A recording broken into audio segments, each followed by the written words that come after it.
Hi, I'm Tim. Welcome to our channel, and thanks for logging on. Today, we're discussing the Panerai Radiomir 1940 Chronograph Oro Bianco PAM 520. You can see and you can purchase this 2014 Special Series 1 of 100 limited edition on our website. Subscribe to our YouTube channel if you enjoy these videos, and please click on the card in the upper right-hand corner of the screen at any time during this video to see our full sales listing for this watch, with additional accessories included in the sale, high-resolution images for your desktop, and naturally, complete pricing details for this spectacular Minerva-powered plexiglass-topped 18-karat white gold Panerai Radiomir.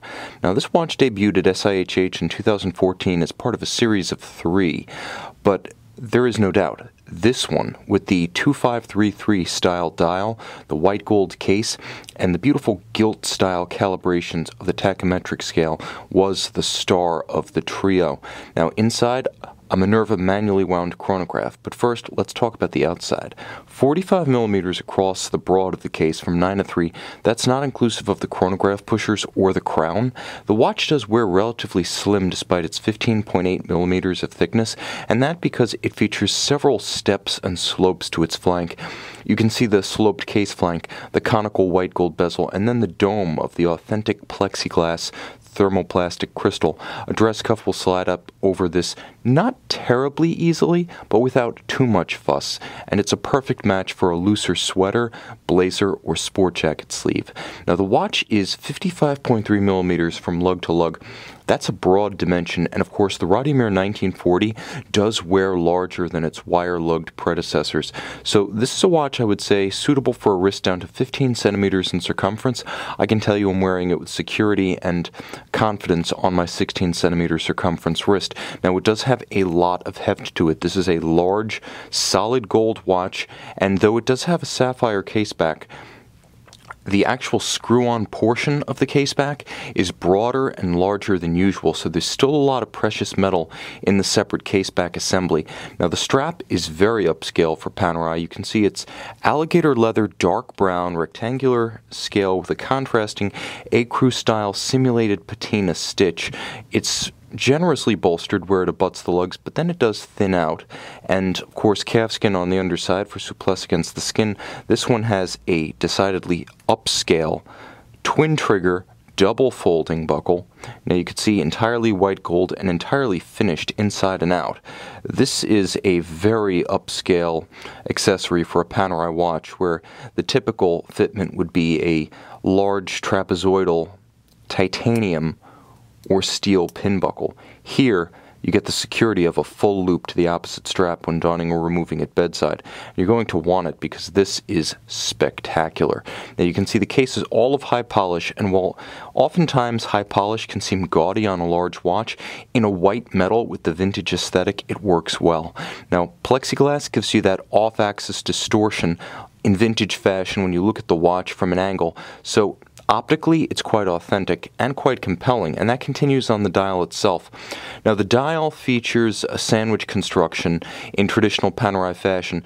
The other watches in the series, the 518 and the 519, featured either white with a printed sausage-style dial or a very flush California-style sandwich. Here you have the authentic wells at each of the hour stations, the stencil over a fully loomed disc.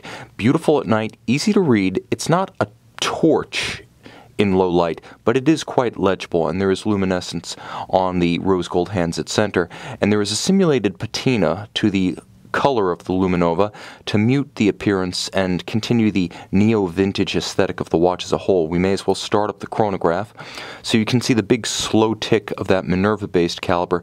Now, it's here doing business as Panerai caliber OP25. What it really is a Minerva 1322. You can see the tachometric scale outboard.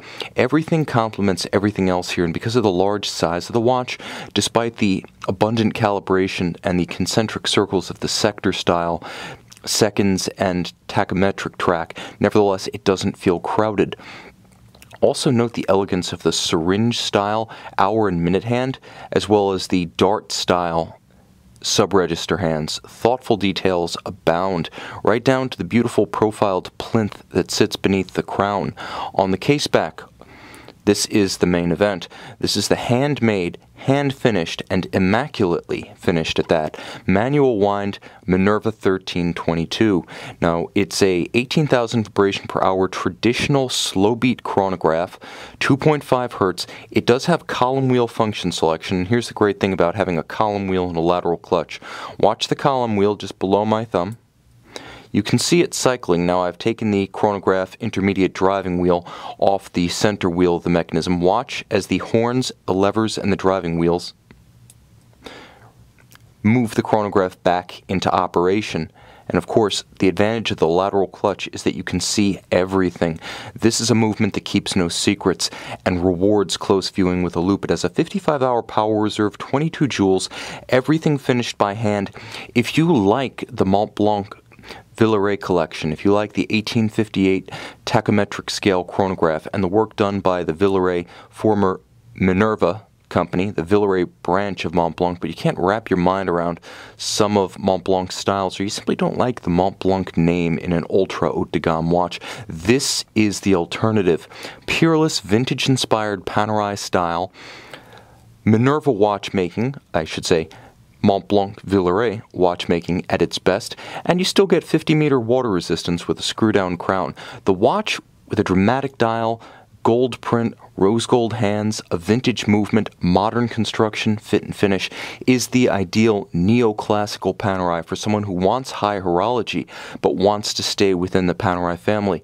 Can you be a movement snob and Paneristo? Yes, in fact you can, with the Panerai Radiomir 1940 Chronograph Oro Bianco PAM 520.